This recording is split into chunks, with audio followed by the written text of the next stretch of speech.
Have you ever wondered why certain experiences in life seem to follow you, almost like a shadow you can't outrun? No matter where you go or how much you change, some themes keep showing up. You meet different people, move to new places, make new choices, but somehow you keep finding yourself in the same type of situations. It's almost like life is trying to whisper something to you, something you haven't quite heard yet. The truth is, your past doesn't just disappear when you move forward. It echoes. And if you listen closely, those echoes are everywhere, quietly shaping the way you think, feel, and act in the present moment.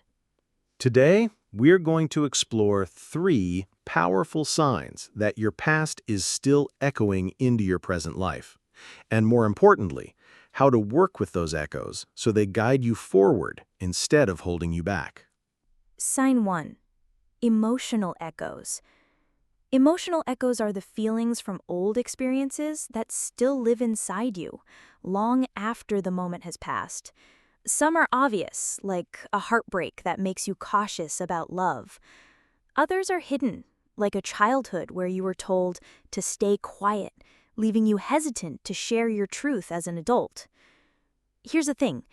These echoes often appear at unexpected times. You might be having a normal day and someone makes an offhand comment that sends a wave of sadness or anger rushing over you. In reality, you're not just reacting to that one comment, you're reacting to every similar moment that came before it. I remember a woman who once told me a story about a coworker who ignored her suggestion in a meeting. On the surface, it seemed small, but she said she felt invisible in that moment. The exact same feeling she had as a child when her opinions were dismissed at home. The meeting wasn't just a meeting, it was an echo. If you notice yourself having a big reaction to something small, pause. Ask yourself, what does this remind me of? That simple question can uncover the thread that connects the present moment to an older wound. And once you see the thread, you can choose whether to keep pulling on it or to let it go. Sign 2. Recurring patterns. Life has a way of sending us the same lessons over and over until we finally learn them. You might think you've left a problem behind, only to find it reappearing in a slightly different form. Different faces, different places, but the same core theme. Maybe you've noticed this in relationships. You keep attracting partners who feel familiar in ways you can't explain. Or maybe in jobs, you keep ending up in workplaces where your efforts go unnoticed. It's not random, it's a pattern. I knew someone who always found herself working under bosses who micromanaged her. She thought it was bad luck.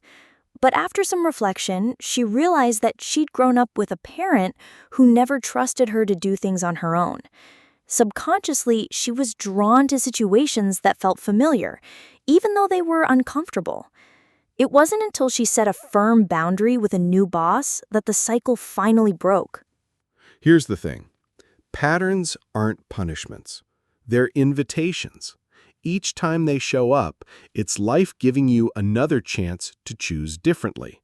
It's like a level in a video game. You can't move to the next one until you master this one.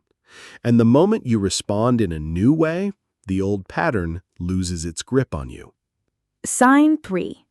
Energy residue. Every experience you've had leaves a mark, not just on your memory, but on your energy. Think of it like dust settling in the corners of a room. You don't always notice it at first, but over time, it builds up. You can feel this residue in your body, a heaviness in your chest, tension in your shoulders, or a tiredness that seems to have no physical cause.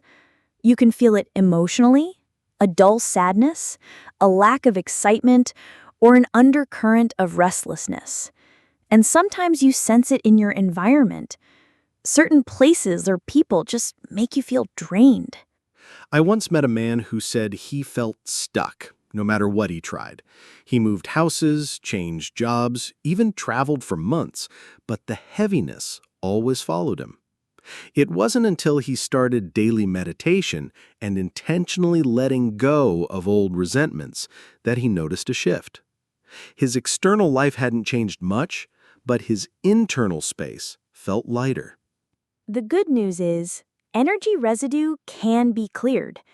It might be through spending time in nature, journaling and burning the pages, deep breath work, or even physically decluttering your home. Each act of release makes more space for who you are becoming instead of carrying the weight of who you used to be. The truth is, your past will always be a part of you, but it doesn't have to control your future. Emotional echoes, recurring patterns, and energy residue are all reminders of where you've been, but they don't have to decide where you're going. When you become aware of them, you can meet them with compassion instead of resistance. You can take the lessons and leave the weight behind. And slowly, the echoes get quieter. Until one day, you realize they're no longer pulling you backward, they're guiding you forward. Because in the end, the past isn't here to haunt you. It's here to teach you how to live more fully in the present.